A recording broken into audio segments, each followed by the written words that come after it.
Good evening, ladies and gentlemen, and welcome to tonight's Committee of the Whole meeting. The meeting is called to order. Let the record show that all the aldermen, save for Alderman Sino, are present this evening. We've got a full agenda. We will kick it right off with item 2, approval of the Committee of the Whole minutes from February 22nd, 2016, and February 29th of 2016. Motion by Singer. Is there a second? Second. Seconded by Bruno. Any questions or comments? All in favor, please say aye. Aye. Anyone opposed? Great. Item 3A is to recommend approval of special event application for the Fox Valley Marathon scheduled for September 18, 2016. Motion by the runner, Mr. Cummings. Second. Second by the last year's winner, Mr. Marks. You had a question, Mr. Singer? No, I do not. Okay. Any questions or comments regarding the marathon? All in favor, please say aye. Aye. Anyone opposed? Item 3B is to recommend draft resolution requesting closure of traffic lanes on State Route 31 and State Route 38 for the Fox Valley Marathon on September 18, 2016. So moved. Motion by Cummings, Second. seconded by Marks. Any questions or comments regarding item 3B? Seeing none, hearing none, all in favor, please say aye. Aye. Anyone opposed? Item 3C is to recommend draft ordinance amending Title IV, Business and License Regulation, Chapter 2, Liquor Control, Section 4-2-11, Classifications of the Geneva City Code, Geneva Park District Playhouse 38. So moved. Second. Motion by Marks and seconded by Cummings. Any questions regarding serving of liquor during theater events? Anyone from the audience?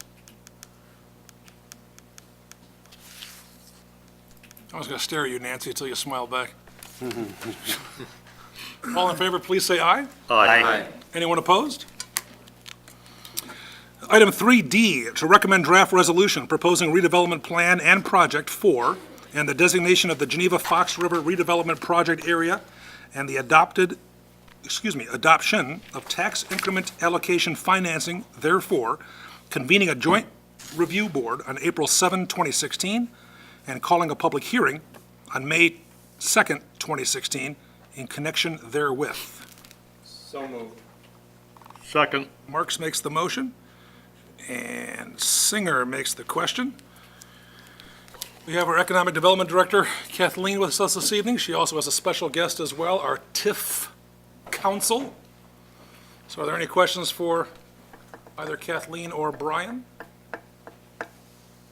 Alderman Burghardt. Kathleen, would you be able to walk us through the process involved in creating this TIF? I mean, what are we exactly voting on tonight? Are we voting, we're not voting to create the TIF tonight. No, We're no, ma'am. voting to start the process. Yes, exactly. We've completed the plan and placed that on file. It's now publicly available for viewing. It's on file at Village Hall. It's also, City Hall. It's also online. We put it on the city website. And tonight, what we're doing is we're asking the council to set the date and time for the public hearing and also the date and time for the joint review board. At the public hearing, there will be information provided, details about the plan, questions and answers, period.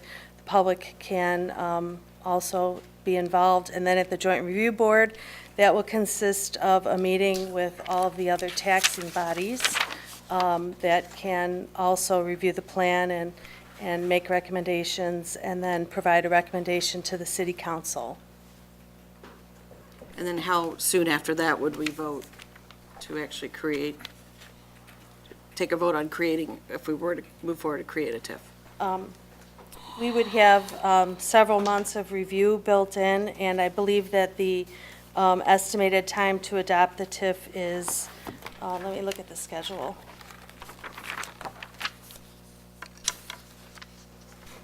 It would not be until May. Okay. Thank you. I'm just so new to this TIF process, so. Alderman Kilberg. I had a question, and I was asked over the last week or so. Are we required to look at a TIF as a 23-year period of time necessarily, or is there latitude as it relates to the creation of a TIF? Good evening, I'm Brian Bowitz, Torino, Romello, and Durkin, Special Counsel to the city for this TIF district. The maximum term that you can assign to this TIF district would be 23 years. Right, I understand You that. can so choose to have a shorter term for the TIF district. As short as, As short as, it's difficult. I mean, theoretically, you could have one as short as, I suppose, a year. okay. So that's really, the city council has the latitude to establish the length of a TIF district. Correct, Totally. correct. Okay. Thank you. Alderman Bruno. Thank you, Mr. Mayor. Correct me if I'm wrong. Did we have an informal conversation with the other taxing bodies, or am I conflating something, some other discussion? Is there already kind of an understanding that there's no real opposition to this? I would not state Don't- their position, but we did have a joint review board meeting a few months ago for the East Side TIF district, and we did advise them and pass out the map and formally advise them at that time that we were working on this TIF district. I believe prior to that, there may have been other conversations, but they were notified of it at that good. time. Thanks. Anyone else from the dais? Any questions or comments from the audience? We have a motion. We have a second. All in favor of the schedule as presented in item 3D, please say aye. Aye. Anyone opposed? Thank you. Thank you, Brian. Thank you. Item 3E is to recommend draft resolution authorizing a farm lease with Steve Pitstick for the 2016 and 2017 crop seasons at Prairie Green Preserve. So moved. Second? Marks makes the motion and Bruno offers the second. Any questions or comments? I don't think Mr. Pitstick is here tonight, is he? I don't see him. Nope, okay. He's been our farmer, if you will, for a number of years. What do we get per acre? This year, we're going to grow a crop that's going to really generate some revenue. Shipping it to Colorado? Yes. No questions, no comments, all in favor, had- please? Oh, I had a yes. question. Again, I didn't read the fine print on this one. This is a decrease from what it was last year, isn't it? And again, there's a justification because the commodities that are involved here that he's producing are probably off a third to maybe as much as 50% from where they were for the 3 or 4 years prior. And what was it the year prior? And again, cash rent is less than what it had been previously. Correct. It was 375 per acre for the previous 2 years. This is now at 275 per acre. And it is because the crops that he's growing have gone down about a third, about 30%. It did, yes. Do we have anybody else that submitted? We had one other bid, and I think it was at $193 per acre. Okay, thank you. Anyone else? All in favor of the item, please indicate by saying aye. Aye. Anyone opposed? We skip down to item 3F, recommend draft resolution authorizing contract addendum in the amount of $6,479.72 with Bollinger Lock and Associates for River Lane Reconstruction Project. So moved. Second. Marks makes the motion and Singer makes the second. Any questions or comments from the dais? This is to make River Lane a 4-lane. Just want to see if the audience is listening here. I thought it was an overpass. It's like Lower and Wacker and Upper. All in favor of the motion, please indicate by saying aye. Aye. Anyone opposed? Item 3G is to recommend draft resolution authorizing execution of amendments to operating services agreement with ISC Incorporated, a subsidiary of the Indiana Municipal Power Agency. So moved. Second. Marks makes the motion and Bruno makes the second. Questions or comments for Mr. Babica or Mr. Wright?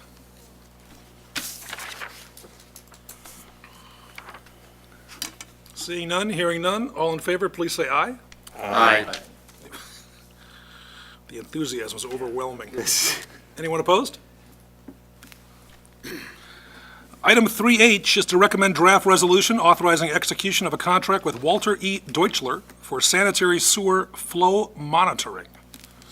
So moved. Second. Marks makes the motion and Bruno makes the second. Any questions or comments for Mr. Van Gescam? Flow monitoring champion. Seeing none, hearing none. All in favor, say aye. Aye. Anyone opposed? Okay, that's it. Good night. Okay.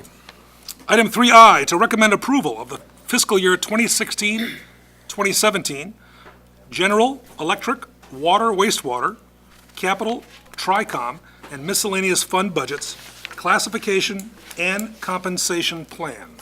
So moved. Marks makes the motion, Second. and Bruno makes the second. This matter is on the floor for discussion.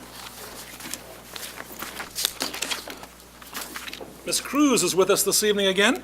Welcome back. Thank you. Thanks for all your effort to put all this together. All of the council members should have received the responses that Mrs. McKittrick sent out mid-afternoon, I believe it was, regarding some of the questions that had come through. I know Mr. Cummings had some questions as well that I know Mr. Babica is prepared to respond to that came in later this evening. But do you have a brief presentation you'd like to make, Rita, or you just want to field questions? Turning it over to Mary first. Everyone, I believe, was here last week for a presentation where we just gave a 30,000-foot view of some of the highlights of the budget. We're presenting a balanced budget tonight. One thing I would like to point out to you is that you will see in the general fund, there is a reappropriation of the $66,003 in order to balance that fund. That is all about TRICOM. We're waiting on final numbers from TRICOM. Obviously, what we mean by reappropriation is that comes out of our savings, if you will, to balance the budget. It looks like that number will go away, so we're waiting for the TRICOM board to make that final decision to tell us what that number is. But assuming that 66,000 goes away, as they've indicated to us, it likely will, then we'll need to take nothing or very little from our savings to make that balance. Other than that, I think that you saw the budget schedule that I put out in early January. We've gone through 35 meetings working on the budget to present a balanced budget to you. We have I've indicated to department heads to try to keep the commodities and service line items at a 0% increase as best they can. Obviously, there are other factors that were taken into consideration as far as fuel, power, those types of things beyond our control. We're happy to try to answer questions that we can for you this evening. Our public hearing for the budget is scheduled for April 4th, at which time we will be asking for approval, whether it's in this state or revised. So every Monday between now and then, if the council needs more time to consider and make changes, that's fine. All we're asking is that if you want to change any of the numbers, that the council chooses to do that by majority vote or consensus or however you choose to, and then you just direct us what numbers you want us to replace ours with. And then we will try and bring those back to you the following Monday if you want any changes until you're satisfied. But at this point, our goal is to have it ready to vote on by the 4th. I will tell you that also our public notice in the paper has to be in by next Thursday, so we will be printing out a copy to put at the library and to put at City Hall and on our website next Thursday when that publication goes in the paper. So as close as we can be to being finished with it, if you make changes this evening or changes next Monday, that would be preferable so that the copy that the public receives that's on display is as close to being the final version as possible. That would be appreciated. Again, we're just looking for feedback from you, and if you want to change any of the numbers, if you would, then just as the legislative body, let us know what numbers you prefer. We will plug those in and bring those back to you. Thank you. Thank you. We can begin with questions or comments from the dais.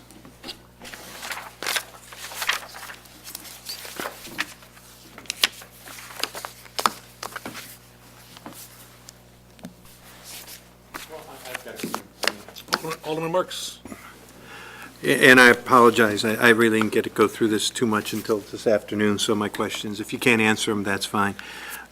In the general fund underneath rental income, there is a large increase from 42,100 to an 185,840. What's going up with rental? That increase is due to the current year, the water fund receives all the cell phone rental income, Okay, which is it's rented, it's on top of all the water towers. And we receive the rental, but Mary does a lot of the administrative work. So we decided to split it 50/50. So now okay. 50% 's in the general, 50% is still in water. okay. That's fine. There was that. In TIF number 2, we've got some professional services for 50,000 this year.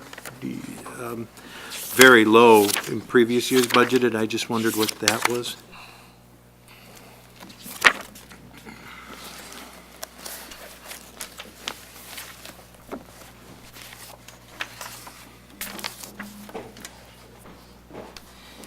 She's got it. That's okay. Yes. It's not- The question was the line item for professional services in TIF number 2. 2, yeah. Is that for this year or for It's next? coming up, it's budgeted for next year. Those are so that we can do a study for the TIF district related to the entertainment district Okay, For TIF 3. for TIF 3. okay. Oh, so TIF 2, TIF 3 costs right now are sitting in, for budget are in TIF 2? Correct. Okay, We- that would make sense. We don't have a TIF 3 Yeah, yet okay. because it hasn't been created, so we would be borrowing from TIF 2 and then paying it back. That makes sense. I got a few more. So, yeah. Fund 620, which is the electrical, the utilities. Previous years, they've been around 300 to 350,000. We're budgeting 643,000. It's account 581. What page are you on? I wrote it down. I have to look, I'm sorry. But it's in the electrical fund, which is probably, Go for it. It's due to a cost of natural gas. oh, okay. We expect that to go up, because, mine's been dropping. For GGF, it's a little bit different due to the cost for storing and transmitting the gas. We actually purchase that gas, then store it underground, and then it has to get transmitted back to us, and that's the cost included with that increase, So it's doubling almost for a year? just about. Whoa.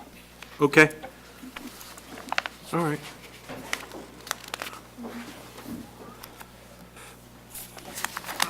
That question's going to be asked by the previous one, because that ties to it. I know police overtime, because I ask this question every year. I know it's high, but is some of that overtime actually covered by what we charge for some special events? Because we do use them for events, and I just wondered if we recoup some of that cost and the income's someplace else, or is that actually, Yes, we do not get recouped for the city festivals, right? but the other special events that we work, we do get recouped. And typically around $30,000 in overtime costs get reimbursed to the city. Okay, but then the rest of it is actually overtime? Yes. Okay. And I asked that question last year, and it's not cheaper to hire another officer? Okay, okay, all right. I think that takes care of most of mine for now, Mayor. Thank you, Mr. Marks. Alderman Simonian. Thank you, Mayor. I handed out to everybody a little packet of information, and after hearing last week's presentation, where the theme is Today, Tomorrow, Together, I think we need to add some more to that, and I think it should be named Today, Tomorrow, Together, and Fair. And I'll explain that in a minute. But the first packet that first thing you've got in front of you is the budget worksheet. I put all the percentage changes in there that weren't in there, and then I added another column to the right, which is a percentage change versus estimated amount. Because quite honestly, I think that's a more fair depiction of what the percent change is, because it's based off of what the estimated amount is. And I think that's going to be closer to actual than the budgeted amount. So you can see how it impacts some of those numbers.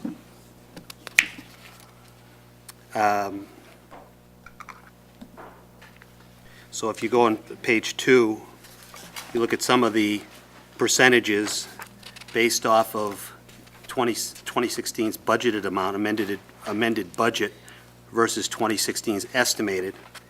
You can see how it impacts legislative is at 0, but using the estimate versus the budget, it's almost 20%. City Administrator's Office is, they have it listed at 4.1, it's really 17.49, and so on and so forth. But I went through all of the budget, and I also handed you a packet of budget fund facts, not fun facts, fund with a D. And I want to share this with everybody. The general fund operation reserves in 2014 were 106 days. And the reserves are those set aside for emergency situations for the city.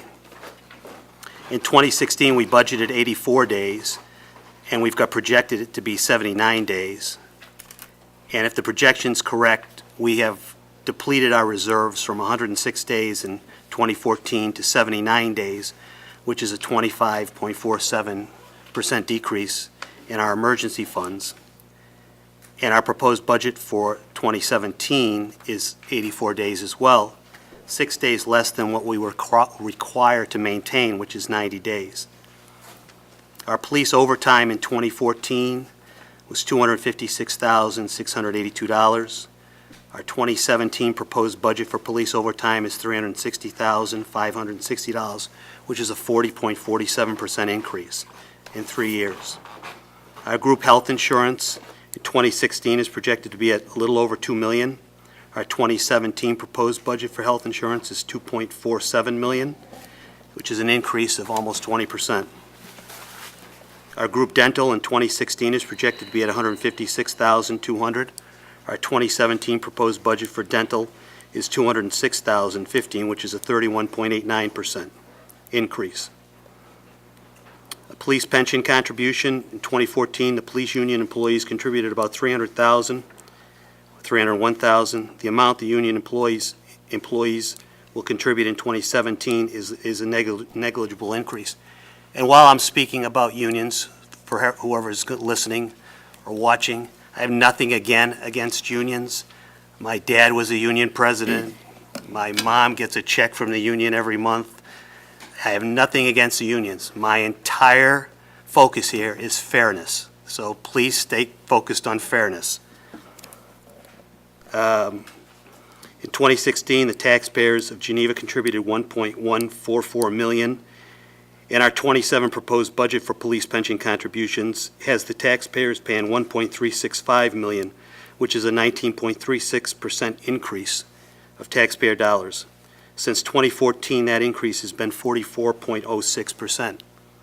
In 2017, the taxpayers of Geneva will fund 81.5% of the police pension contribution. And as a side note, 25 cents of every dollar received by the state of Illinois goes towards pensions. The average on all the rest of the 49 states in this country is 5 cents per dollar. Fire pension contribution in 2014 by fire union employees contributed $178,000, and the amount the union employees will contribute in 2017, again, is a negligible increase. In 2016, the taxpayers in Geneva contributed $355,690, and our 2017 proposed budget for fire pension contribution is $434,800, which is a 22.24% increase. Since 2014, the increase has been 70.22%. In 2017, the taxpayers of Geneva will fund 70.72% of fire pension contribution. So the combined pension contributions for fire and police for 2017 is $2,247,550, which is 22.03% greater than just 1 year ago. Pay raises. Police get a 4% pay raise, which includes equity and step.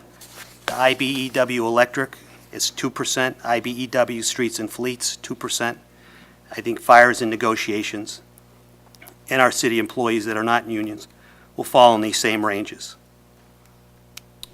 The budget is proposing revenues of places for eating tax of $300,000, reducing the SSA contribution for SSA number 190,000, the hotel motel tax, making it a grant program of $240,000, and some sort of a refuse buffer, small amount.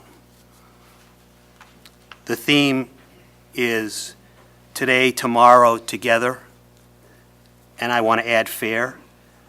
And there's 3 legs to this projected budget stool, but the way it's proposed, only 2 of those legs have been addressed, so I don't see the together part of this theme as accurate. I'd also like to add the words "and fair," as I mentioned, so it reads today, tomorrow, together, and fair. The 3 legs I look at are hard expenses, soft expenses, and revenues. We've addressed increasing revenues, which I have some concern about, cutting hard expenses, but have not discussed soft expenses, human assets. I'm seeking the cow to support the following changes to the proposed budget. Increase the general fund reserves to the 90-day minimum requirement. Increase the capital fund back to a minimum of $1 million. No increase in health insurance budget from last year, and look into the following changes in the plans that were proposed by Alderman Cummings, Radecki, Marks, and myself in a previous meeting regarding this cost to the taxpayers, such as looking into health service HSAs and help possibly fund those, implement higher deductibles versus the $500 deductible currently offered, begin with a standard plan, and anyone wanting to apply for a better plan would have to pay the difference with no city contribution, increase the employee contributions proportionate to employees' compensation. So someone making $150,000 pay a higher percentage premiums than someone making $50,000. And if you listen to everything I'm saying, it has to deal with the word fair. It's just fair. No increase in dental insurance budget. Eliminate the vision benefit. Meet with Batavia and St. Charles to agree to a sharing an approximately $30,000 cost. To engage a consolidation feasibility study for fire district, police district, and other consolidation feasibility options. I put in your packet also an article of a consolidation feasibility article done for 3 Dundee area fire entities. No pay raises to employees for 2017. Request police, fire, and IBEW to amend their contracts to no raises for 2016, 2017. And when I make these comments, I'm going to share with you, my mom got her Social Security check in January with a letter that said, due to negligible increase in inflation, your check remains the same. And all I want to do in all of this, and I've been preaching it for the last 2.5, 3 years, is to tie all this to inflation and the consumer price index. It's the fair way to do all this. But unfortunately, that's not the way it's being done, and that's why I have voted against all these contracts. Not that I'm not against them, I'm just against them not being fair. Request police, fire, and IBEW to amend their contracts to no raises for 2016, 2017. Request police, fire, and IBEW to remove the part-time clause from their contracts. I also would like to remove the places for eating tax at 2% from the budget and open up discussion on the SSA 1 and hotel motel tax revenue. I don't think it's fair that on February 29th was the first time we discussed these revenues and have not communicated them to stakeholders, the restaurants, bars, the chamber, and following up on the City Council and the EDC, the Economic Development Commission, roundtable, and floating the concept of the citywide tax of 1% through a referendum that seems to have a great deal of support from the downtown business district owners should be fast-tracked instead of the 2% places for eating tax. It will generate tremendous more income for the city. And remove from the budget any salary benefits to fill the assistant city administrator position and revisit this item for the 2017-2018 budget. So, and my other 2 cents, people keep telling me you can't run government like a business. I am thoroughly convinced they're wrong, because I think government should be run more like a business, and I think it would work a lot better. That's just my personal opinion. Save for Flint, Michigan, of course. Well, Okay, thank you, Mayor. no problem. Anyone else from the dais?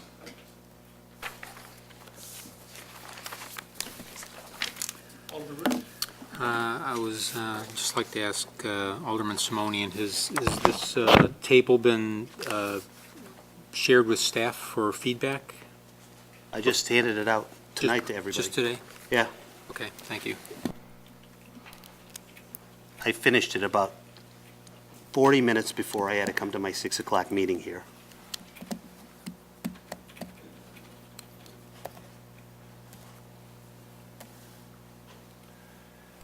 The floor is open for any questions or comments. Alderman Cummings?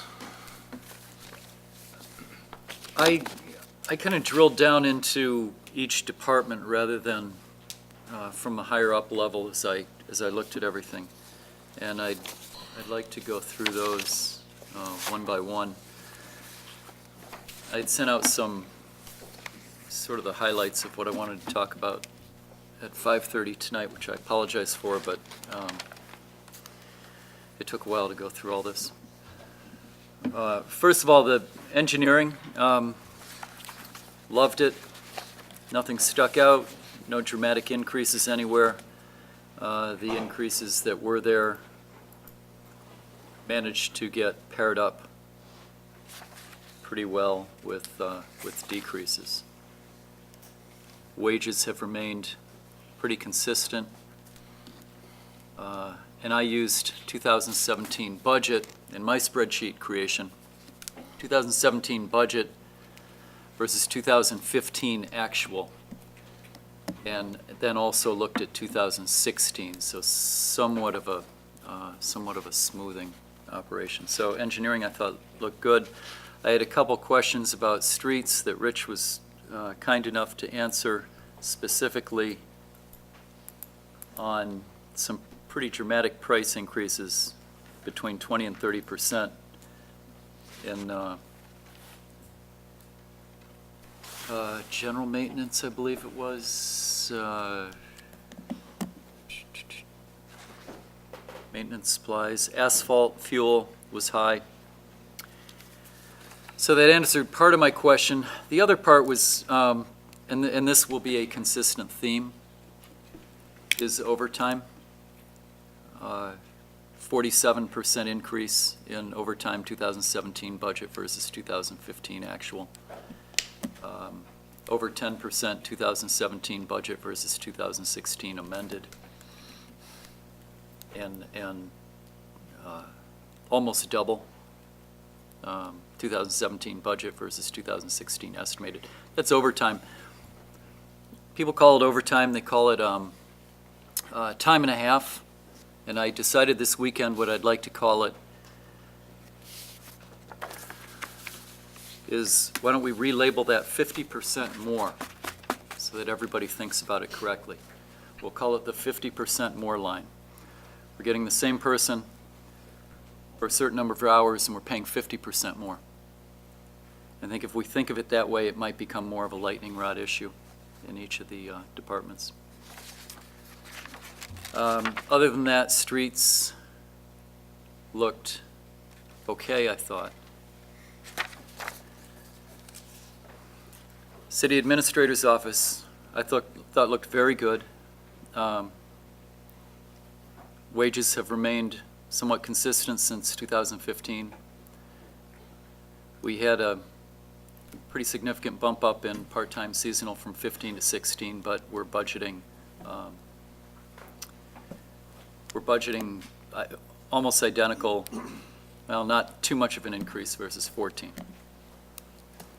I did wonder what the public transportation line item was, Ride and cane.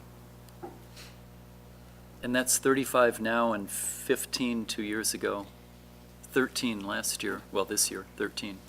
That's because it relies on grant funding, Okay. and each year, if the grant funding doesn't come through, then we're expected to make it up. So we try to budget around 15 to 20, and then the extra is in case those two grants through the state, through the feds don't come through. Okay. It's a little bit of cushion there for that purpose. Okay. And we never know how many registered riders we're going to have, and that continues to go up every year. Economic development. Biggest line item increase was professional services in 2015, and it may be a relabeling of expenses, but 2015, we spent $161. We're rolling into 2017 budget with $16,000 earmarked for that, and we are expected to spend 14 in 2016. The 14 that showed, there's going to be an alteration of that. This is the money that was spent on the TIF 4 SEMP area study. From that amount, we did receive $10,500 from the property owners, so you'll see that transfer. Okay. The $2,000 was spent, and probably about $1,738 over the estimated amount. So you'll see an overage of about $1,738 there. For the following year, we're asking for money to allow for professional services in the future. Okay. And that's the expected if we move ahead with the TIF that we just talked about 10 minutes ago, 15 minutes ago. No, that's actually, this is different. This is for the southeast area, to continue studying and working toward implementing the SEMP plan, Southeast Master Plan, for the industrial district. Okay. Thank you.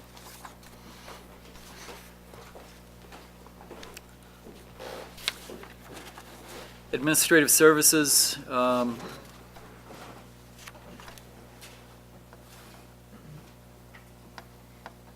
we've gone from 86,000 2015 actual up to, we're budgeting 102,000, 17% increase over a couple of years. For personal services, maybe personnel, it should be, personal services. In the HR department, Division 43. That was explained last week. Those are staff time that is spent working for TRICOM. In the past, we allocated those wages directly to TRICOM. The auditors last year said, don't do that. We have to budget the wages here and invoice TRICOM. So you'll see in the Okay, revenue so line that- item, a revenue coming in, but the expenses going out, so we now invoice them as opposed to allocating. Okay, thank you.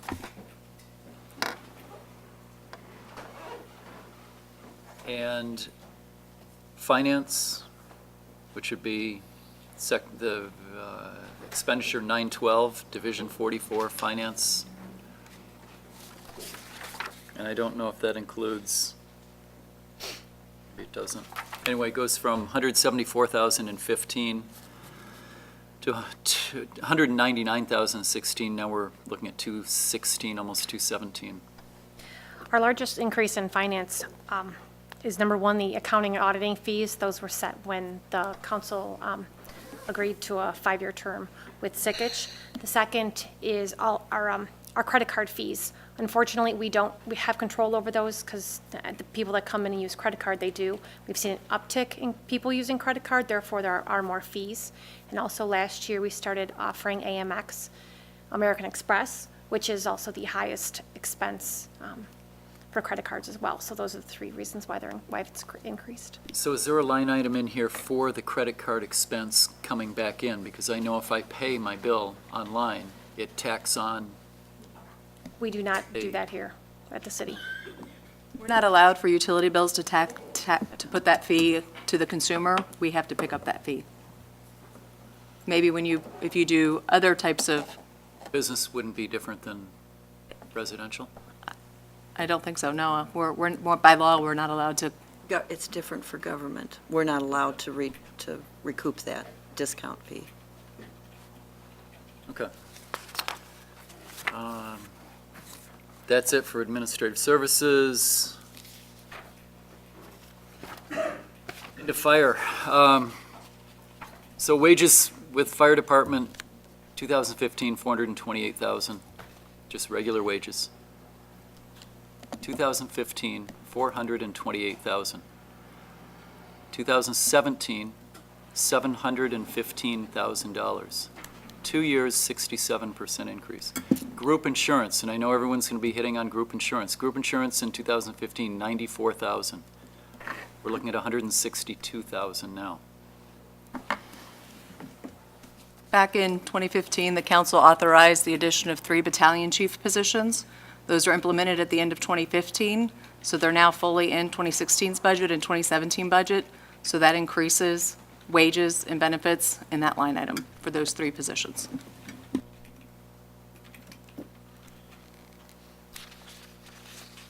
$300,000. So the total command budget in fire has gone from almost 894 in 2015 to almost $1.3 million. 894 to $1.3 million in 24 months. That gave me pause. We've seen clothing, and this is a small number, but a huge increase, go from $300 to $1,300 in fire.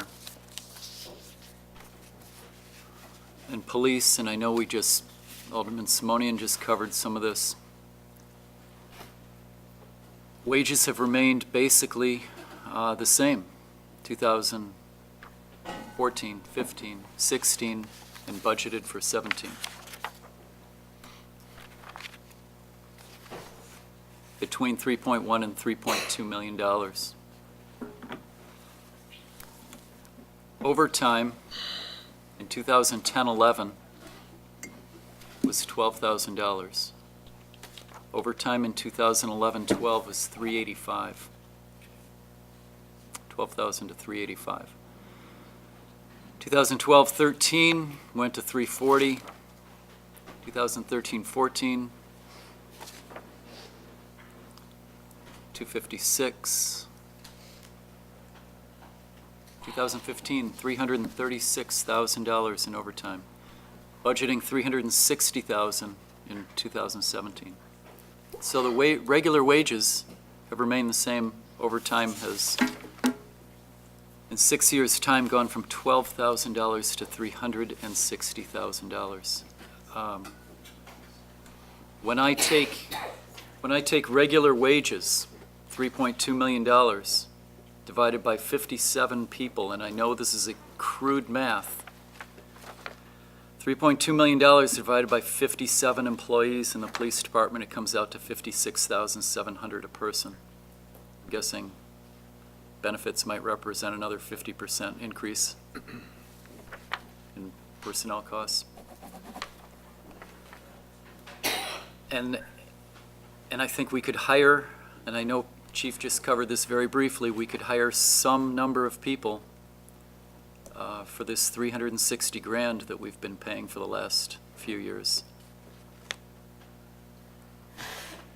And still probably save ourselves $100,000 right there. And we might think 100 grand doesn't mean much, but, you know, we're looking at raising, we're after 100, 200, 300 here and there in revenue enhancements. And I like a balanced budget, but I don't like an inflating budget. And that's what we're seeing. We're seeing balance, balance, balance, inflating, inflating, inflating, and it can't go on. It can't go on.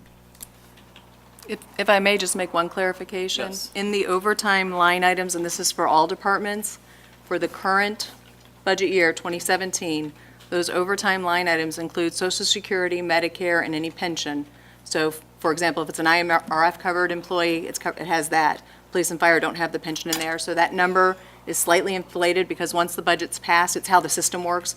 We move those dollars then to the Social Security and Medicare line items, but we can't, the system won't let us budget it that way, and it's more complicated, but so I just want to let you know that that number does include some extras that get moved to a different line item once we actually pass the budget.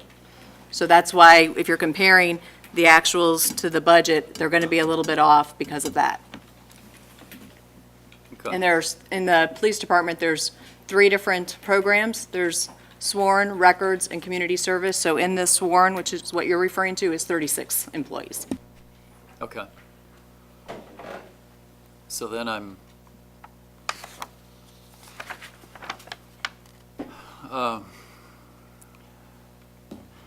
one line item that I saw kind of across the board, increasing 10% or more, was general supplies, office equipment, office furniture, operating supplies, clothing, copy charges, all that.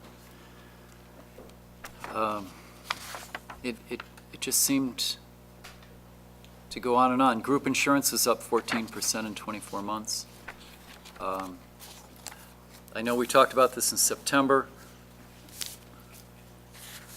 I would love to take a hard look at the group insurance, which will be coming up in a few months. And cutting the costs there. It's pretty tough for somebody making $35,000 or $40,000 to take a $200 increase each month in insurance costs. It's not as hard for somebody that's making $100, $125, $150. We have to look at that.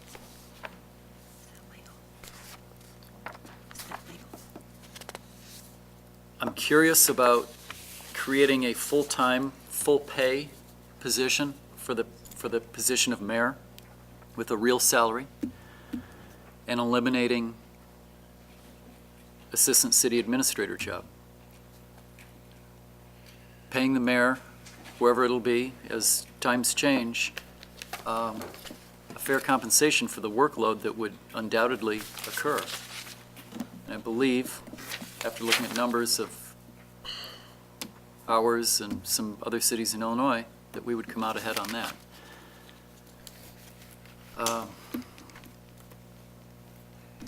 That's it. Again, keep in mind, I think it's wonderful that we're looking at a balanced budget. We're looking at a budget that's significantly larger over the last few years. It continues to grow. And I don't want to get into micromanagement, but at some point we have to take a look at the numbers that are driving the big numbers. And I think we need to do that sooner rather than later. Thank you. Thank you, Mayor. Mr. Babica, did you want to add something, or? I just wanted to clarify something. The overtime wages within the street division, non-emergency overtime has been eliminated out of the street division budget. So if the street employees are in working, either they're working at a city council sanctioned event or they're responding to inclement weather or severe weather conditions. Yeah, thank you. Alderman Radecki. Well, there's an awful lot to consider here right now. As I look at this, what stands out to me is that this entire process needs to change. You know, Alderman Simone, and I think brings up a lot of things to think about. And I'm not sure, you know, if your intent with this is to actually work through line by line to address these things, try to make these changes, because I don't believe that we have an adequate window in time to do this or do this justice. Everything that you have in here. I think everything does need to be considered that's in here. With that said, I think the process needs to change. You know, the numbers, and it's unfair without having the department heads be able to stand up here and defend their position or their budgets. You know, I understand there's some element of being unfair with making some assumptions without them getting up here and telling them why. But when you look at the battalion chiefs and 3 chiefs and what that added to the budget, and you know, my questions would be, were we well aware that that was the amount of money that this was going to take and that there was a lift and that we were all on board for that? Or are we finding out about it and getting an opportunity weeks before the final budget, or even days before the budget has to be published and dropped off at the library? You know, we talked, you know, when we start talking about health insurance and the massive increases in health coverage and group dental and all those things, you know, it seems to be that when we begin to talk about them, it always seems to be just a little bit too late to take action, because we're either committed into a union contract or we're committed with a broker that has to, under a deadline. So I think we have to look at this process, you know, if we are in fact going to run it more like a private business, and I don't know, there's a lot of debate with how much you can do that, but I think the process needs to change, and I think it has to, you know, I think it's, to be fair to the department heads, they need to come forward much earlier. I know, Mary, you've had 35 meetings on this stuff. No doubt there's an awful lot of work going into balancing it, but it is a budget that continues to inflate year to year. It is balanced. So, you know, I think the budget, this process needs to take on a much more hands-on working format with the elected officials, and much earlier in the process where the department heads, you know, that these things are vetted and aired and discussed and given proper attention long before, while we still can make hard decisions on policies that we want to adopt to try to control some of this. Because it wouldn't be fair to anybody at this point. You know, I don't know, Tom, if you did this to get everybody's attention or if you really want to work this stuff line by line right now. I'm not sure what your intent was, but I think that the process has really got to change if we're going to do this the right way, or at least address this. Not necessarily make these changes, but properly discuss, vet, and make decisions on them. We got to change the process. That's all. You want my answer? Yes. I put them out there because I think that's what needs to be changed in this budget, not next year's budget. I've been chirping this for the last couple of years. We don't have time from the time we get the budget to the time we have to make the decisions, that it's a timing issue, and we get stuck exactly like this every year. This is my 3rd one, and it's the 3rd time we've gone through the same situation. Where don't have time, sorry, we got to get it posted, sorry, we got to do this, sorry, you know, health benefits start in 2 weeks, we can't make changes now, we can't make changes now. Well, when can we make changes? So I'm saying that, quite honestly, I'm going to make a motion at whatever time it is, at least for all these ones that I'm seeking. If we have to do them one at a time, do them one at a time. You can say yay or nay, obviously, but, you know, some of these are, in my opinion, no-brainers. Real simple, that don't need a whole lot of conversation. Some of them do. Some of them are going to take time. There's no doubt about it. But this part of the equation is that we continue to take from the hard assets, the police cars, the fire trucks, the hard assets. We deplete those assets, and we deplete our capital funds and our reserves in order to accommodate, to make sure that, you know, that we accommodate the same level of benefits and everything else on the soft side of this equation, and it's not fair. It should be together. It should be a piece of all to get to the state, as I've been saying, there's a financial tsunami coming our way. Worst case scenario, best case scenario is a bad scenario. And we have got to understand that the way we've been doing things for the last 40 years has got to change. It's got to change. You can't continue to do it the same way and continue thinking that it's going to impact. What ends up happening is all the hard asset part of this equation falls apart. The infrastructure falls apart. The streets fall apart. The trucks. And in the meantime, we're increasing our health benefits by, 20%. And we're increasing, everybody's getting raises every year, and everybody, it doesn't work. It just doesn't work. So again, we can kick the can again, or we can make some hard decisions now to impact this budget, and then work on the other ones between now and the next year. I don't see why you can't give, I mean, I do it in my businesses, and I guess this is my problem of running business versus government. You got a budget. You got a budget to do this job. Now go do it. You got a budget. This is your health insurance budget. It's $2 million. Now go get the best possible plan you can for $2 million. That makes sense. Not, we got to keep our current plan, and it's going to cost us $500,000 more to keep our current. That just doesn't work. It doesn't work in this state with the financial condition the state is in. It just doesn't work. And we all know the whole pension part of this equation is going to, we owe $110 billion by 2045. It's got to come from somewhere. So, we can make the hard decisions now, or we can again kick the can down the road to next year.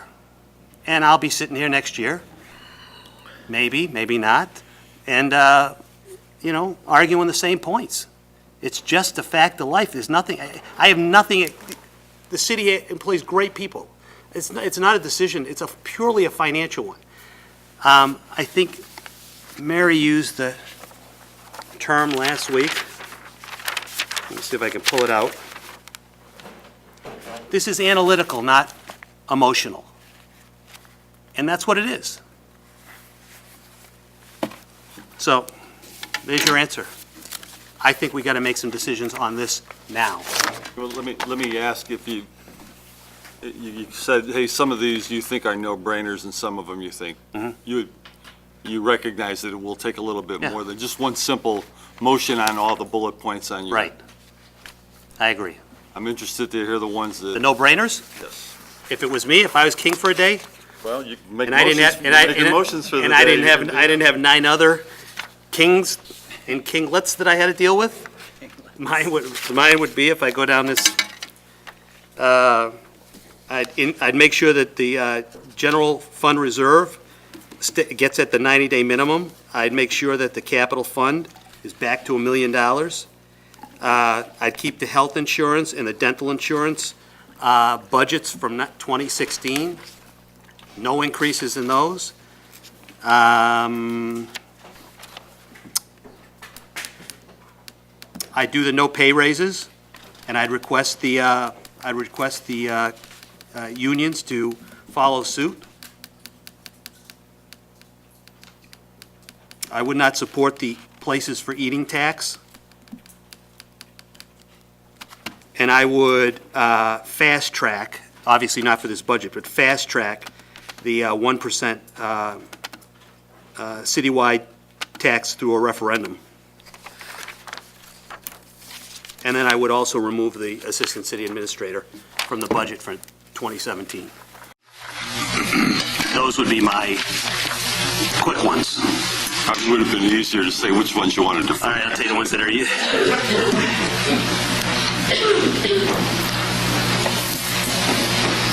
I just wanted to clarify, you do have 7 more meetings that this can be discussed by law. It has to be approved by the end of this fiscal year. The public hearing is on April 4th. We typically, in the past, have voted that same evening that the public hearing is on, but you have 7 more meetings, including tonight, to make a decision, and it has to be by state statute approved by April 30th. So that would give you 7 more meetings. In addition, just so to, again, clarify, those 35 meetings that we've already had, the council is invited to attend those meetings. And I did not have any aldermen attend those meetings, other than the last one that we had about the revenue, the special committee of the whole meeting that we called. So, but you're always welcome to come and give your input and ask questions, excuse me, and be involved in the process as we go along. In fact, I think we've encouraged that in the past, and in the past we have had aldermen attend. This year we did not. The only other thing I would say is, rather than making it adversarial, just give us the numbers that you want. That's all we're looking for, is feedback. If you want to change a number, we'll take it and we'll plug that in, and we'll bring that back to you. Well, I mean, when you're, I'm sorry. Sorry, no, no. I just wanted to respond to department heads having to defend. It's not a matter of defending. We're here for your direction. So if you want a different number than what we're showing, than what we're recommending, that's fine. Just tell us what it is. Well, it's not defend, but I think, so it's not adversarial if we do say, listen, let's cut the 3 battalion chiefs, it's not worth $300,000, and we plug that number in there. Kind of like to hear from the chief as to why he feels that's maybe a fair or not a fair statement before we just start replugging figures back in. And I don't know, maybe it is shame on me for not being at the meeting that the chief was at when he presented his budget, I guess, but you know, it is an attempt to keep it not adversarial where we're going back and forth. And I mean, I don't know what my comfort level is on what is. I mean, I want to give you something that is achievable and something that can happen. We have the deputy chief here to speak to that. Well, first of all, I think that now that we have this time, I mean, I just plopped this on everybody's desk tonight, and I apologize, but I've been working. I took Friday off from work to go through this thing. I mean, it's not, you know, guys have months and 35 meetings. I'm trying to get through this Friday, the weekend. I was right till 40 minutes before I got them all printed up and attached. So, I mean, I'm doing my best in a 3 or 4 day period to throw in my 2 cents. I know this may be getting in the weeds, but quite honestly, if I have to put my vote to this, I do want to get in the weeds on this one with regards to on the line item basis. I think it's only right and fair that we do.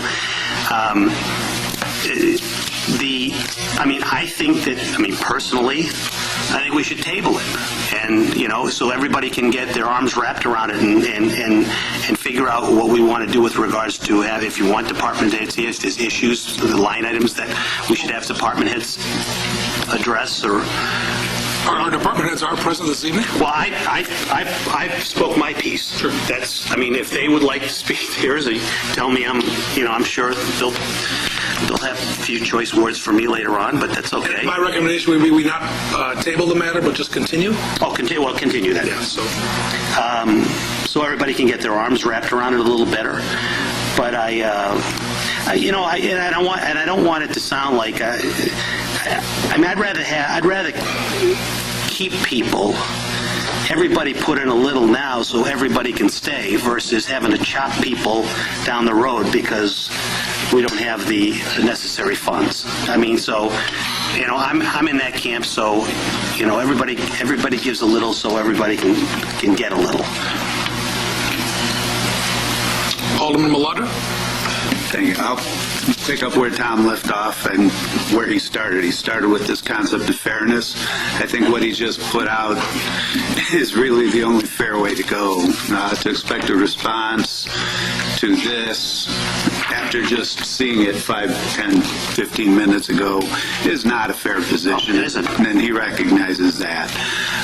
Many of the concepts that he's touched on are things that we have begun to talk about. We just haven't reached closure. I'll take group health insurance as an example. We did have a discussion. We did ask that you guys come back with how things would look in a different scenario. You said you would when the broker was available.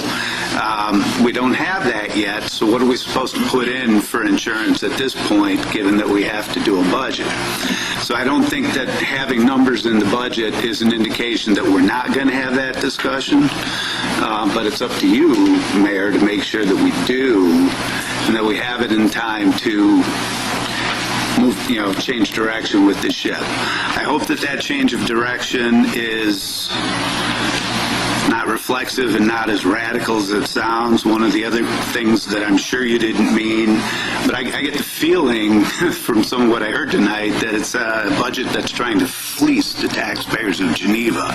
And I don't think that that's the case. I think it's what we intend to say is that the world is changing and our way of doing business has to change with it. We're not trying to say, or at least I don't believe that there's, so the budget spreadsheet that you did all weekend, I got this. I've had it since 2000. It takes 5 minutes once I get my spreadsheet. And I don't see a budget that fluctuates that much differently than it has since I've been on the council. That's not a good thing. As you said, we can't continue to do business as we have been. But the reason we can't continue to do business as we have been is not because we're not responsible, it's not because we're lying, it's not because we're cheating, and it's not because we're trying to pick anybody's pocket. We can't do business the way that we have been because a major part of the picture that is government in the state of Illinois is changing. And if we don't change accordingly, we will be washed away. So I like the idea of having department heads digest this, digest Alderman Cummings' questions, digest the 30 that I sent out on Saturday. Sunday. 8:30. She doesn't give me an inch, not an inch. And so I would favor coming back to the discussion. I think it would be good.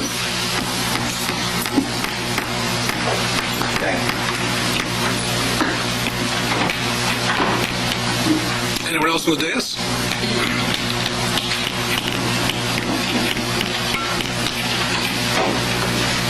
Anyone from the audience?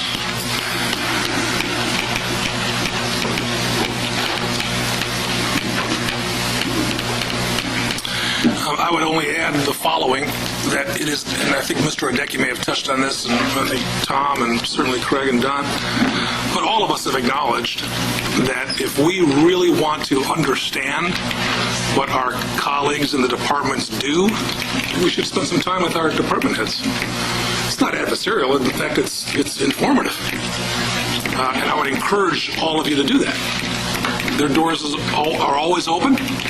They're happy to share with you what it is they're trying to achieve based on the goals and objectives we laid out back in November and moving forward. I do worry sometimes, though, that we stand up or sit up here and pound our chests with respect to fiscal responsibility, but we really have no idea what is being done on a day-to-day operational basis. We think we do. We think we do, but we really don't. So it's incumbent upon all of us that we can have that healthy discussion amongst each other. We're all professionals. We're all in this together. So I would say now the department heads will probably kill me when I say this, but between now and the next time we gather, send them a note, have a meeting, learn as much as you can, and perhaps gain a different perspective. But I think that's all any of us are asking for. So I have some strong opinions regarding some of the comments made tonight, but I can defer those to another day, of course. So, since I know we all want to get home and watch The Bachelor. Is that on tonight? I don't have any idea. Well, I mean, it's a working meeting. I'm in no hurry. I don't know. No, either am I. I guess I have a couple of questions just to get the ball rolling a little bit. Mary, what does it cost? What would it take? Well, first of all, the 90 days in reserve, that's something we imposed upon ourselves. Is that correct? I mean, that's not mandated by anybody. It's best practices. The 25% has been recommended by the Government Finance Officers Association, and in 2009, the only financial policy that we had in place was investment. And I came to the council and asked the council if they would impose financial policies upon themselves, the city, so that we had some guidelines, some direction, and the 90 days came out of that for fund balance. What does it take per each day to have in reserve in cash to make one day? It depends on what the budget is. It's 90 days of the operating budget. Of this? So you're looking at any year, take any year in any budget, The one that's being proposed. then you're looking at 25% of what, the general fund, basically? 25% of that, and I don't have that. It's approximately $3.5 million. General fund's approximately 15 million, 25%, you're looking at, 3.5, 3.6 million. So our shortage between what's being projected and the 90 days is how much? Between 1% and 2%. General fund, 17.583 million. Which is how much? $400,000. $400,000? Remember not too long ago, and many of us in this room tonight were in that room yonder, when it was the decision of the council to spend down those reserves, baby. Spend, because my God, we'd be... let's not use his name, for God's sake. He's not here. You want his address, I'll give it to you. We played an extraordinary, inappropriate catch-up game, and what has not been mentioned tonight, whether anyone accepts this as important or respectable, is that our budget, our general fund budget, has decreased by umpteen% in the last 8 years, simply because of the economic downturn and what have you. We've experienced a reduction in property tax values by some $30-odd million. So we are, in essence, trying to do as much with less. I think our biggest asset, and this, I know it sounds cliche, so forgive me, but if we can sit in a room and talk objectively about the culture and the value and the esprit de corps of a community that we all claim to be the best in the world, we have nowhere further to look than the men and women who carry out the duties every day. That doesn't mean they run roughshod over us or we run roughshod over them. We work together. Phrases and comments have consequences. Not that I'm accusing anyone of flagrant statements, but it was not long ago when statements were made from this dais regarding a lack of perhaps respect for some of the departments, for some of the men and women in those departments, and we've seen a significant cultural shift in the organization. And those that made those statements refuse to accept responsibility for them. I've had conversations with many of you privately, what have you, and of course those are private conversations, so I would never disclose the nature of those, but the general theme has been that when we get together with our brethren from the departments and we discuss this issue in November through our goals and objectives workshop, there seems to be a holding back. There seems to be a holding back of maybe what we're truly feeling. Yet, when we appear here on the dais, with the television cameras rolling, it seems to be a lot of theater sometimes. Again, no disrespect to any statements made, but that's where I have that's where I find the disconnect. This process, in essence, begins in October, November. We know that in 2016, our next goals and objectives workshop is November the 2nd. That date's been sent out several times, I believe. Or the 4th. 4th? The 4th. The 4th is a Saturday. Friday. Whatever the hell it is. And that's when we really start to have these serious conversations about what's the future look like, what are the impacts, the internal, the external pressures, etc. What do we want to be as a community? All that kind of nonsense. To your point, Tom, we are under statutory deadline to pass a budget, no question about it. But golly, man, 35 meetings ago, you could have all been in the room too and talked about some of our visions and the concerns regarding some of the numbers, what have you. So that's all. To that point, it's a fair point to make, but I mean, in theory, that's a fine statement, I think. In practice, though, if one alderman goes to a budget meeting 27 meetings ago, I don't know how efficiently that gets captured and relayed to this group to really digest that. I mean, this is a mammoth project. I get that, and I appreciate it. I prepared a lot of large budgets and had to explain them and go through this process before. about $157 million budget, so I understand this. But what I'm saying is, at a certain cut or a certain point, to be fair in the process and for us to achieve that understanding and that level of comfort before we say, hey, I'd like to see $1 million here and that. I think, I'm just saying there has to be, I think, a better process than in between the two things that are being proposed right now. One is making big changes right now based upon this document that Tom gave us, and I'm not criticizing, or thinking that aldermen are going to really be able to attend 35 budget meetings and effectively have that impact, and collectively as a group make a good decision or a decision on the budget. What I'm suggesting is somewhere between those two things we should look at the process, and it needs to be, I think it needs to be considered to be changed, and more to a department by department process where the department head comes in and we have an opportunity to have a discussion with as a group, one by one. Right. And in time that if there are changes, they're more than just Mary saying, give us a number and I'll plug it in there. Well, that's nice, but if it's not a workable number and we're just plugging it in, it's just a budget projection. There's a difference between doing a budget and doing a financial plan on what we can really live with, and they're two different things, in my opinion. So, plugging numbers into a budget's one thing, but having a financial plan that we can all live with and agree with department heads, I think takes a little different structure. And I don't think either one of the two things that are out there right now will achieve that. Before you chime in, though, I would echo almost what everything Mr. Radecki said, and I would also undergird that with my earlier statement. We are completely unqualified to sit up here and determine whether Department A, B, or C is utilizing their money effectively if we don't understand what it is they do. So we have a responsibility to be pupils. They have an opportunity to be professors, and we must work together in that regard. Otherwise, we're just grandstanding. Who can remember the great days of, what do you mean you need a phosphorus cleaning system? What? My God.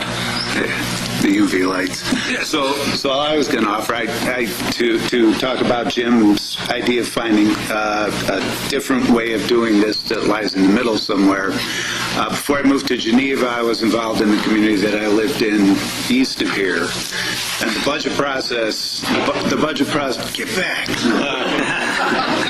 The budget process there was.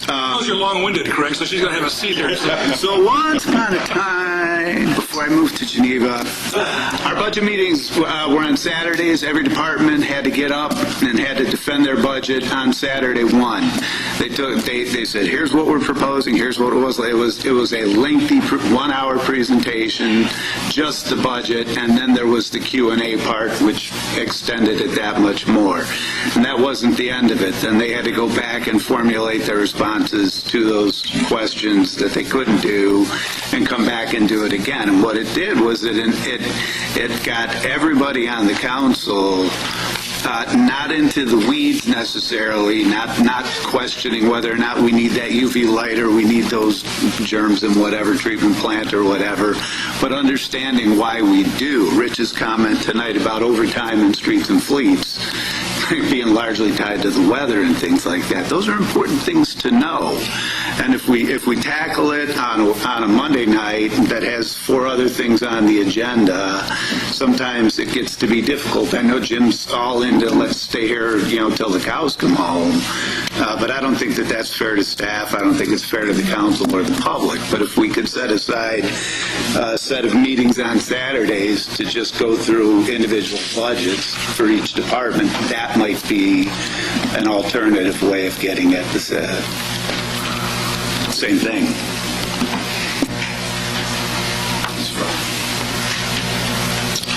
Mr. Simonian. Thank you, Mayor. What I propose is, quite honestly, has nothing to do with knowledge or expertise of the department heads. I don't question, I didn't question how many pieces of paper they were buying I was looking at the items that we have to seriously look at as the future, as some of those big ticket items that we need to address, and it has nothing to do with expertise at a level in a particular department. It has to do with us as a council managing those big ticket items in a way that, tries to protect that department head in keeping their number of people versus walking in and saying, by the way, next year you got to get rid of 2 people. I'm looking at it like, you want to keep the 10, how do we do that kind of thing? And without taking too much skin out of the hard asset part of that game. Like I said, the human asset part of that game has got to come to the table sooner or later. It has to be. There's no way around it. It has to be. Unless you're constantly raising taxes. And we're limited in what we can do there. So, just one point. I think you may have contradicted yourself slightly, Tom, because your recommendation here is to eliminate a department head position. Well, I know. Well, I don't think we need it. And that's based on... But we're not eliminating it. It's not there anymore, or it's not going to be there anymore. Well, but that's eliminating it. That position exists. Well, no, this person, we're not firing anybody. The question becomes, the recommendation was to eliminate the assistant city administrator position. No, I said, don't put it in a budget for the next year. Right. I didn't say eliminate it, just eliminate the hiring. Replace it. Do not fill the for position. a year. Eliminate all the duties and responsibilities there too, when in fact, I hazard a guess, most of us don't know what those duties and responsibilities are. Mm-hmm. And then if that's a true statement, or if it's not, correct me. Somebody has to do that work. Mm-hmm. Can we hire good people? Yeah, we can. Can we let everybody go and have this flood of applications? Probably. And then in short order, my fear is, and I think it's been proven out in communities east and west of here, we get a reputation as a community that we're not interested in hiring the best or treating them well with salary, benefits, what have you. We just want to get through every budget cycle. And that's what scares me. Our job is to not look 1 year ahead, and I think all of them will agree here, is to look 5 years ahead, 10 years ahead, what have you. I've said this before, and I'll say it again, and I think everyone here will agree. If us 11 are the smartest people in the community, we're screwed.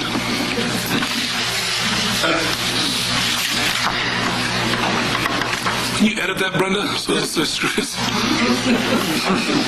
Edit it right to the lead line. Mr. Kilberg. Ms. Monian, I think you've outlined really, you've given us a good outline of the numbers as it relates to the pension contributions. But, from my perspective, and having looked at the budgets and the mandates that we receive from Springfield as it relates to these pensions, this is really out of our hands. And what's happening here is we're trying to catch up from the downturn in the economy from 2008. Now, I agree that our contributions here of late have been significant, but a lot of this is, I think, related to catch-up and trying to comply with mandates coming out of Springfield that we don't have any control over, and if we don't get them in line, we have an accountability as it relates to those pensions that can have ramifications back on the city itself. So, and again, I know those percentages have improved. I didn't know the police pension contribution and where we're funded right now is up dramatically from where we were 3 or 4 years ago. I think we were in the 50s, weren't we, as recently as 3 or 4 years ago? It doesn't. That percentage is not the fund balance you're talking about, or how well we're funded is not going up fast enough. Right. But we, by law, have a certain amount that we are have obligated to and contribute. both those right. funds have improved over the last 3 or 4 years from where they were, Yes. let's say, for instance, as recently as 2012. As far as the dollar amount that we're adding, yes. What recourse do we have as it relates to both the police and fire pension None. funds? If we don't add what is required by law, we will be fined.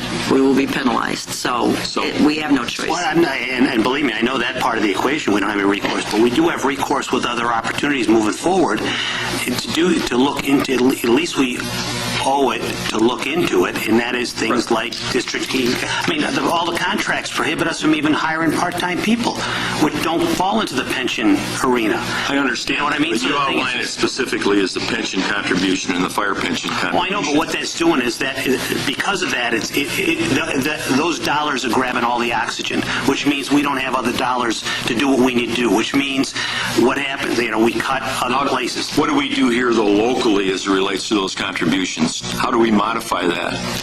What do we do locally that can have an impact there? If I was king for a day? Well, you're not. I know. Well, you I'm just saying. Ask me a question. Get that clause out of the contract for part-time. Let's start there. They'll save us dollars there. Look at districting, and get get somebody in here that can analyze that and find out if it is a viable option for us.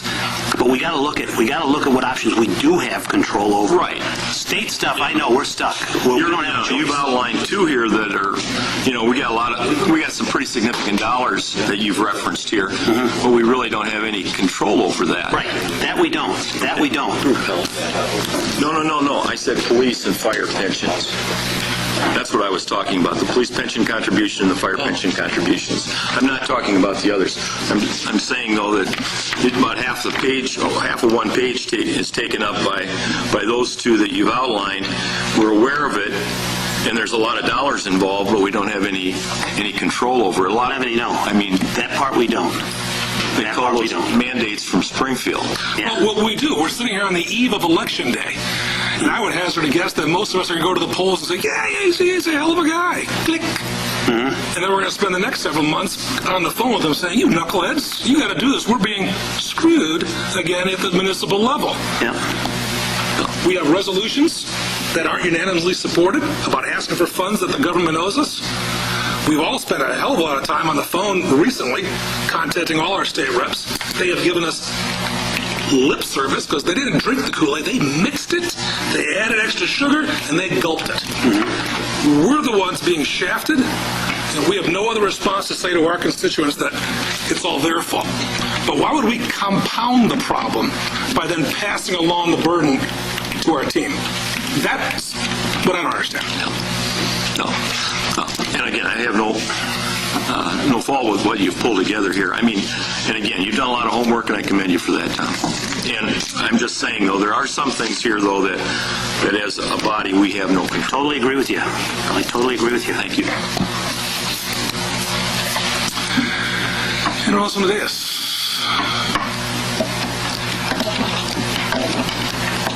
From the audience, there's been several topics not yet discussed. Mr. Lieben.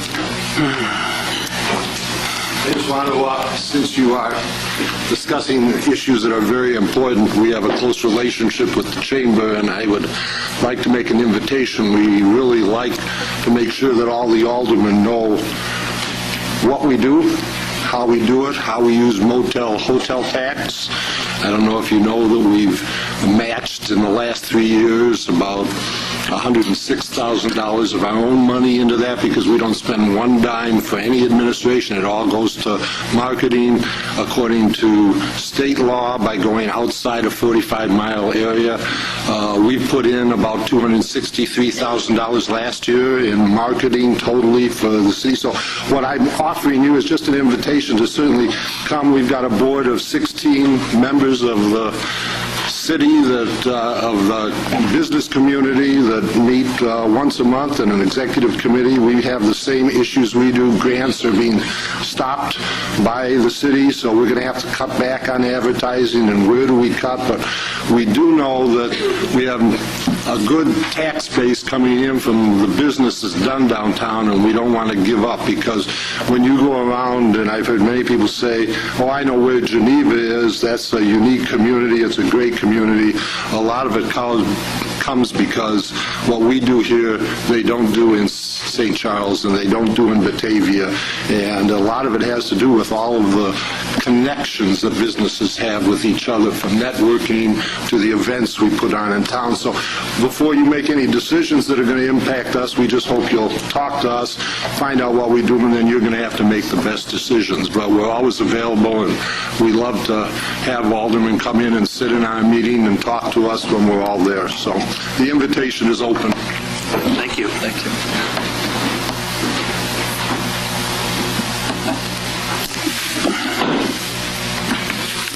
Anyone else?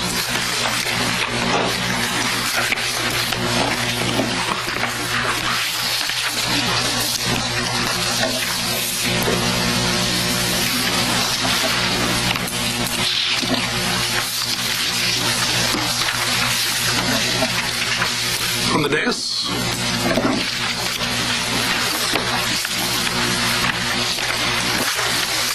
We're going to advance the items on the committee of the whole meeting to the regularly scheduled city council meeting on the 21st, but continue this discussion. Please note that next Monday, I believe we have guests from the UP and Metro joining us. I know. Give us an update regarding the addition of 7 more tracks. I want to make sure you're listening, Craig. Should we do that should we have this on a different night then? No. Okay. Because here's what I believe. I'm just asking. No, I know. That's fine. You were taking notes, too. We got through 9 items in 13 minutes. I know, and then we... which is good. It's fine. No problem. Because some of those we've seen all before. Yeah. And it's not like... We've asked the President Metro to be cogent and quick. Because a lot of us, I think, have questions, and I know some of them in the community are curious about what's going on over there. So. I wasn't saying UP. I thought maybe the budget discussion for another night, not the UP. Well, I think with respect to timing, we should have as many as possible. Yeah. That's what I'm saying. If we have to go to an extra night, let's make sure we do that, because there were a lot of questions raised here tonight, and I mean, again, I think staff has to look at some of this and get back to us, and I think we have to digest it ourselves. Mr. Mayor, just for clarification, is there specific direction to staff? What are you looking for from staff? That's a good question. Yeah, I kind of feel like we're adjourning this into, we're not... Well, no, I was going to summarize as best I could. Well, I wasn't kidding when I said, hey, maybe we should start at least giving staff some direction as a group of these items. And I think as Dean makes the points, let's address the things that we have the ability to have some impact with the budget now, or at least begin the discussion with it. For me, it's finding the $429,000 to go back to a 90-day reserve and a $1 million capital fund. I think those are good places to start. If we plug those numbers back in, if we said, Mary, that's what we have to have, where would that money, where would you propose that, what would have to give to come up with $1.5 million out of to rearrange in our, it's a big number. I mean, is that fair? I mean, how do you want to approach this process? I mean, rather than just saying, yep, we're going to plug it in, there's got to be some thought behind, as we've discussed. There has to be some responsibility behind making these changes. Well, right, I think the responsibility falls on all of our collective shoulders. My suggestion would be we are allowed to meet, and I know everyone's got lives and everything else, but we're allowed to meet 3 aldermen at a time without violating the Illinois Open Meetings Act. My suggestion, much like we did pairing up with our state representatives and senators, that we try our best to pair up or go in the triumvirate and meet with our department heads as a team. They collect the information. They present us information next Monday. We then discuss it, and then we present additional information on the 28th. Granted, nothing's going to get done in 7 days. I recognize that. But I think that responsibility falls on us as well. Because I'd be disappointed that if we invite everyone to come back and explain the numbers, and they didn't hear from anybody. That'd be a bummer. That's my recommendation. As an addendum, I'd like to add that we should give our insurance guy a recommendation that come fall when we re-up, that we're keeping it flat at slightly over 2 million and keeping dental slightly over 150. And there's 450 grand right there. And put a package together, and maybe put it in front of him and 2 other people. And I know he goes out to different groups, but we didn't seem to get the response out of him as quickly last time, but maybe it's funny how sales work. If he knows he's in comp, he might. If I just may, that is technically already in the works. You don't have our goals for next year, but that's in the HR goals to review changes to the plans. We've already been in discussions with the broker. When we start those discussions well in advance of renewal, so we can bring you back options.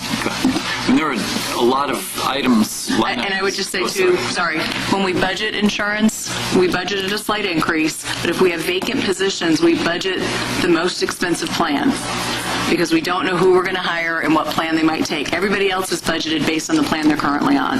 So for example, Tricom was included in those numbers. They have several vacancies. Those are all budgeted at a PPO family, which is $10,000 difference than an HMO single.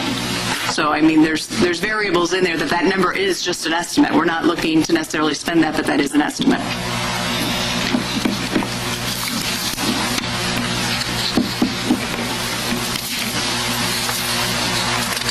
Mr. Mayor, just as an example, that's the kind of information that we discuss at those 35 budget meetings. So that's the encouragement I would continue, because we do get down to those details, and I think it would be a great learning experience to have the council members attend those. I'm sensitive to, I don't want to name names. We were on the library board. We had a person that stood over the shoulder of several of the department heads over there, and I thought, that's too much. So somewhere in between. Well, this is an not invitation. Present and okay.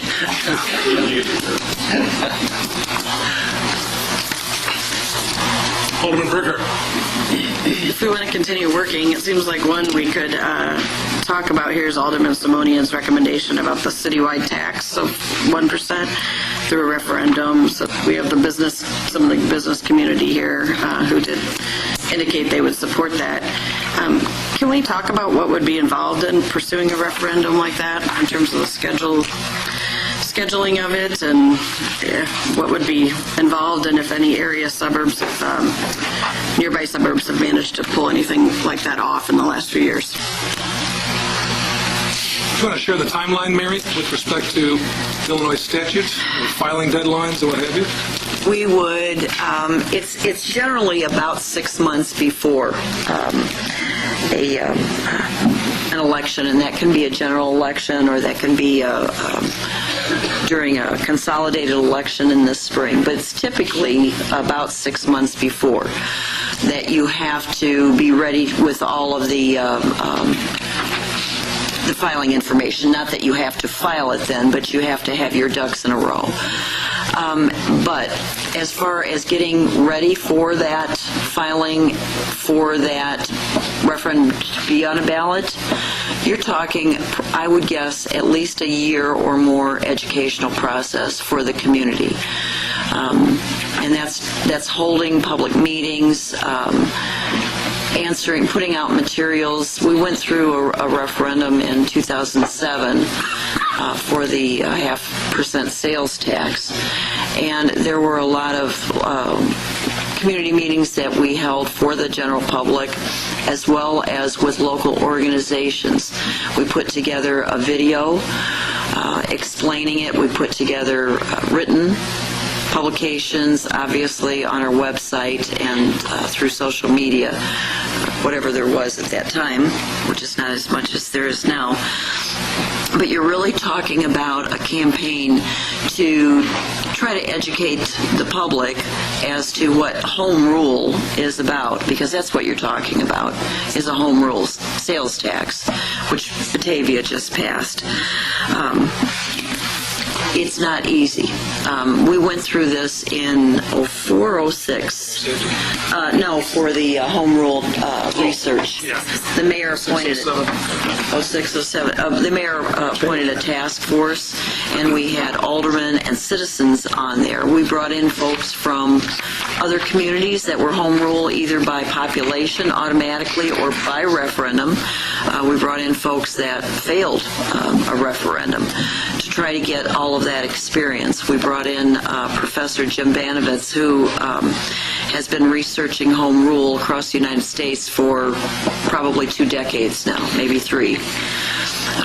And he is the leading expert on it, and we brought him in to give us information and answer our questions. So I would suggest that you would probably want to go through a similar type of research process. Then if that committee so chooses to move ahead, or if this committee of the whole, chooses to go ahead, then you're talking about an educational process, at which time the city is not allowed to advocate for that referendum. You can't use resources to advocate for your own referendum. So it's only a matter of educating that you could do.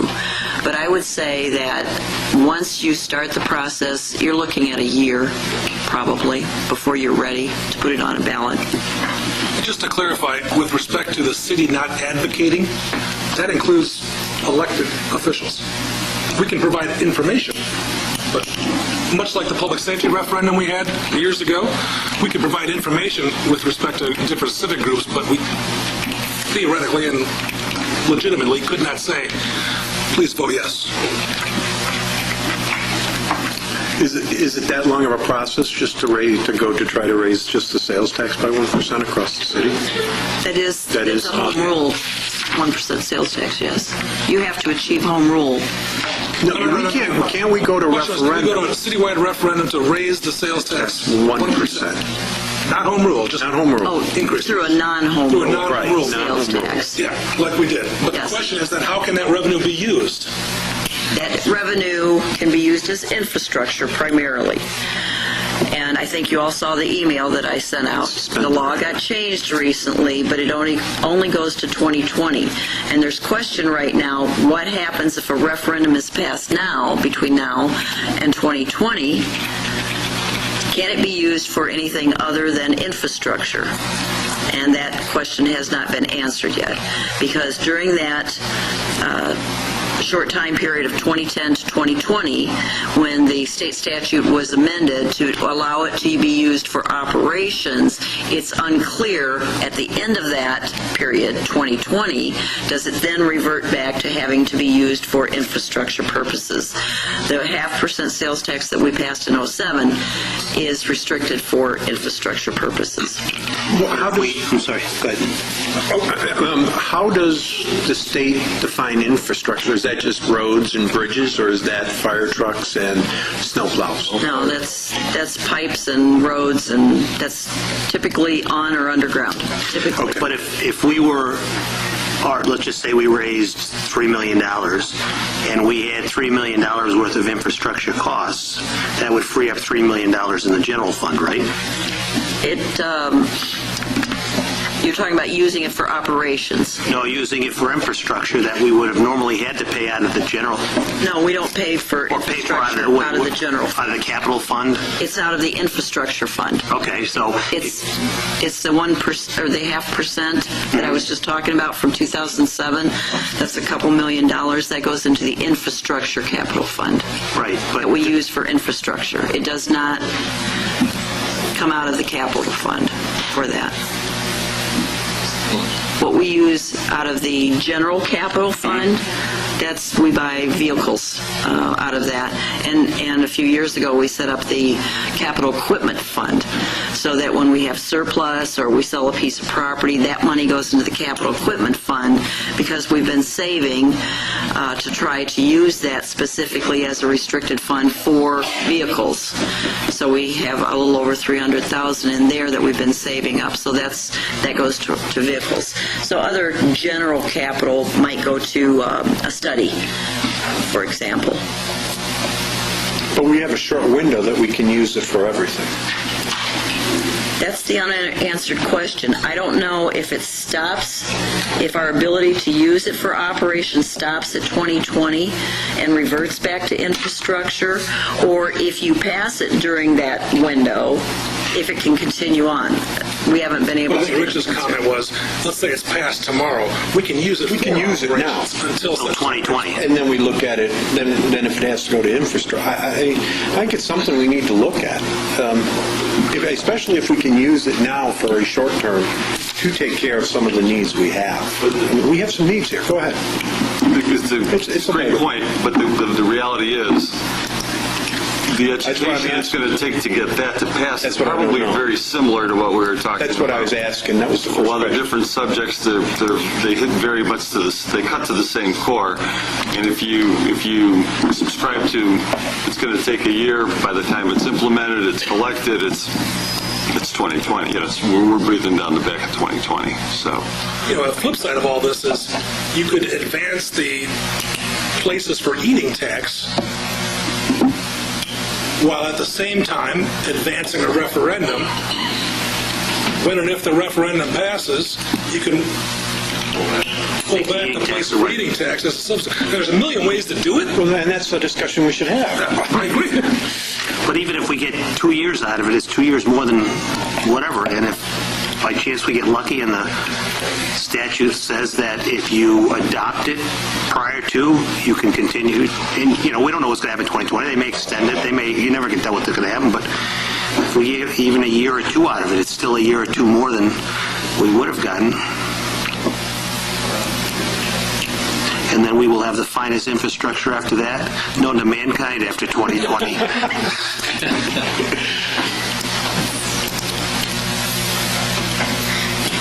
Do we answer your question, Alderman Berger? My follow-up question would be, have any towns actually done that, since the recession? As a taxpayer, voting on that in 2007 would be a different case than me voting on it tomorrow, so have any suburbs successfully done that? Home rules have passed the 1% sales tax. Non-home rule, I'm not familiar with any that have. Home rule only does it by ordinance. Non-home rule does it by referendum. I'm not familiar with any that have, but there may be. We can research. All right, thank you. Would this be tied to a municipal election, or what latitude do we have as far as putting this on a ballot? It could be tied to a municipal election or a general election, as I understand it.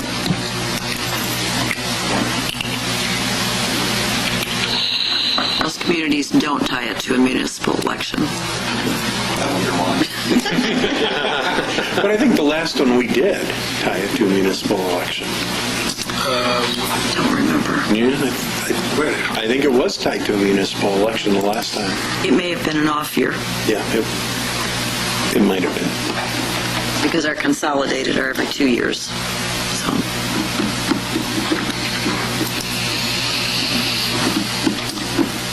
Does anyone wish to discuss annexation of St. Charles? Got too many expenses.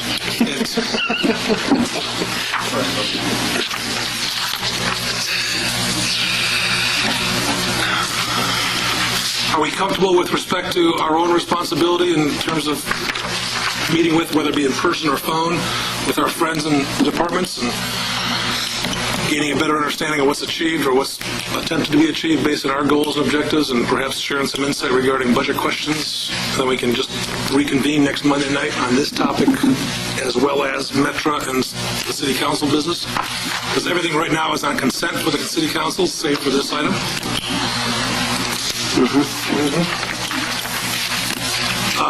Department heads, are you clear on what to expect for the next week? Yeah, clear out the week.